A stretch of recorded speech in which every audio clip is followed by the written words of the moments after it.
You know, I really like the idea of an evil Superboy.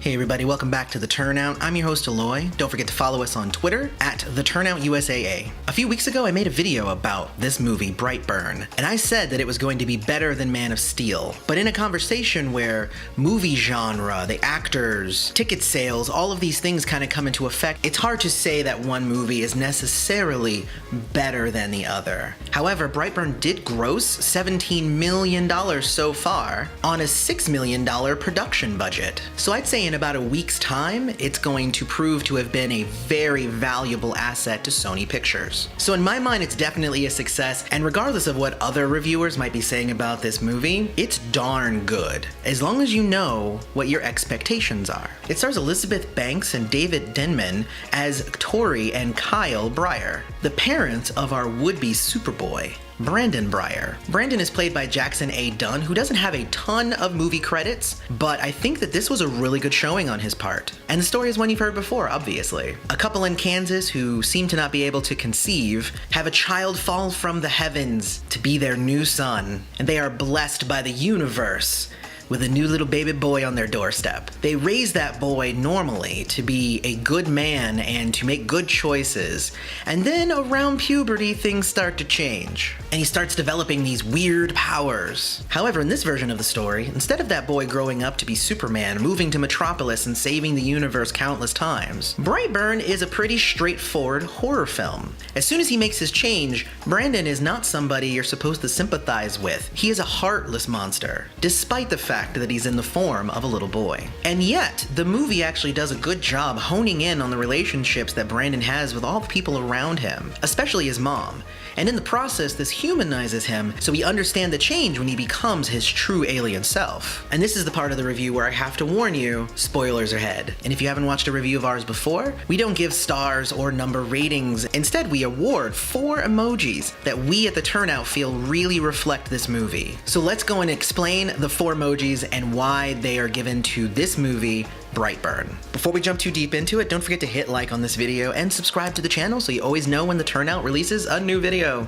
Alright, let's get into it. So the first emoji I'm going to give Brightburn is a smiley emoji. Mostly because I really enjoyed the return to classic storytelling elements in this movie. They take the time necessary to firmly establish the norm before turning the world on its head. This is in direct contrast to other horror movies, and they feel like they need to hook you with gore right up front. In contrast, Brightburn takes a considerable amount of time to do just the opposite. The writers of this movie want to let you know who Brandon is before he changes into a monster. And from that, I could actually feel the connection between him and his mom. So kudos to Elizabeth Banks and Jackson A. Dunn for really honing in on that connection.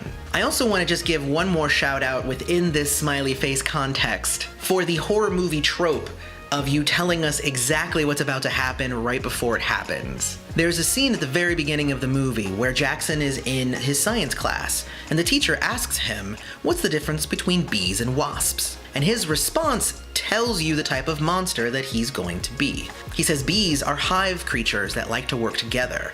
Wasps are more aggressive and oftentimes can get other species to raise their young, thus destroying the ecosystem. I'm paraphrasing. I like the framing of that, so the smiley overall goes to the writers. Great job. I really dug the gradual mystery of who Brandon was being unfolded throughout the movie, but also the fact that his shift from little boy to monster was pretty much instantaneous. Like there was a switch in his little alien brain that got flipped, and immediately he was a monster. It wasn't something Brandon struggled with. We were not supposed to believe that he had an empathetic side and that maybe he could be appealed to, that we knew that he was here to conquer. This cute little boy became a sociopath. He became an alien killing monster. All of his emotions were removed except for hate. Jackson A. Dunn is awarded the suspense emoji because literally every time he spoke, I was waiting for the other shoe to drop. Unlike other kids you could kind of push around, he had a lot of firepower that he was holding back. And literally I was like, y'all better stop telling him to go to his room, seriously. But once it gets going, it becomes a spectacular horror movie. You're looking to see who dies and in what way. And I'm not gonna give away any of the deaths besides the one that was in the trailer. And honestly, the one in the trailer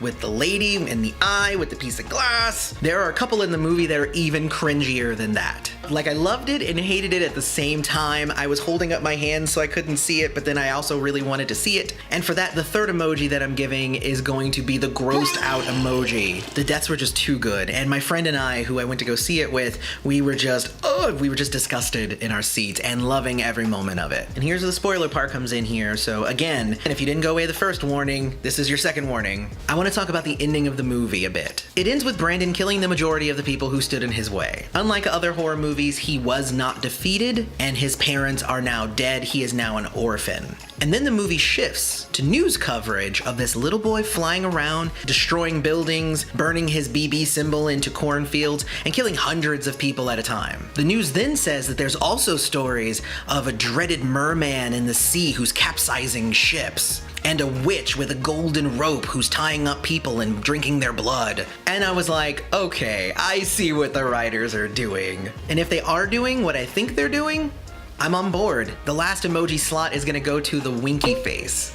'Cause yeah, I see what you're doing there, guys. If they create a Brightburn extended universe where we get an evil Aquaman movie and an evil Wonder Woman movie, and it probably will go on to an evil Hawkman movie and all kinds of stuff, I'm completely on board. Sign me up. I will be the first one in line. So honestly, I feel like they really knocked it out of the park with Brightburn. Again, it's all based on your expectations. If you're going into this thinking it's gonna be a superhero movie and there's gonna be a hero's journey, you are going to be utterly dissatisfied. However, Brightburn plays on all of the classic horror tropes to become something that I think stands out in its genre. It does a lot of the predictable things that you're like, oh, they whistled at the beginning, so you know the whistle's gonna come back later. It didn't bother me because I understood the context that this movie was being made in. It's a horror movie. Sit back, relax, and watch the bloodshed. So I gave this movie a smiley, a suspense, a grossed out, and a winky face. What 4 emojis would you give Brightburn?